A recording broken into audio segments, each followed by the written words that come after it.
તો કચ્છ ભુજ તાલુકા પંચાયતમાં પોલીસ અને કોંગ્રેસ વચ્ચે ઘર્ષણ થયું છે। સુખપર જિલ્લા પંચાયતના કોંગ્રેસ ઉમેદવારનું ફોર્મ પરત ખેંચવા સમયે બબાલથી ધક્કામુક્કીમાં મહિલા કોન્સ્ટેબલ કૃષ્ણા કેરાઈ ઇજાગ્રસ્ત થયા। પોલીસે ધમકાવ્યા હોવાનો કોંગ્રેસ તરફથી આરોપ લાગ્યો છે। ભુજ એ ડિવિઝન પોલીસ મથકે 15 થી 20 કોંગ્રેસ આગેવાનો સામે એફઆઈઆર થઈ છે। એચએ સાહિર નરેન્દ્રસિંહ જાડેજાનું નામ ફરિયાદમાં સામેલ છે। રમેશ ગરવા, લાખાજી ચોઢા, લાલીબેન આહિરવાલનું નામ પણ સામેલ છે।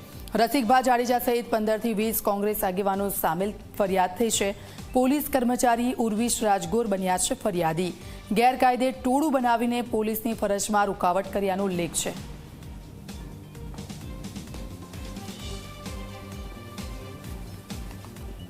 ગઈ ગ્રામ પંચાયતની સભામાં ગ્રામ પંચાયતના વોર્ડમાં હારી ગયા હતા।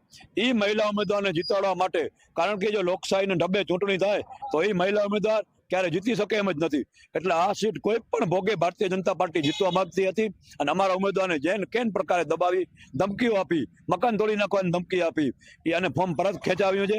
આ બાબતે અમે લોકોએ લોકશાહી ઢબે સૂત્રોચ્ચાર દ્વારા વિરોધ કર્યો ત્યારે પોલીસે અમારી સાથે ધક્કામુક્કી કરી અને સામેથી એક તો ચોરી ઉપરથી સિનાચોરી હોય એ રીતે અમારા કાર્યકરો, અમારા આગેવાનો ઉપર ખોટી મહિલાને આગળ કરી અને ખોટી ફરિયાદ કરી। જે બેન મહિલાને ઈજા થઈ છે એ બેન પોતે અમારા બેનને ધક્કો દેવા જતા હતા અને પોતે પડી ગયા અને એના સામેથી અમારા કાર્યકરો ઉપર આક્ષેપ કર્યા છે। એ આક્ષેપ તદ્દન વાહિયાત છે।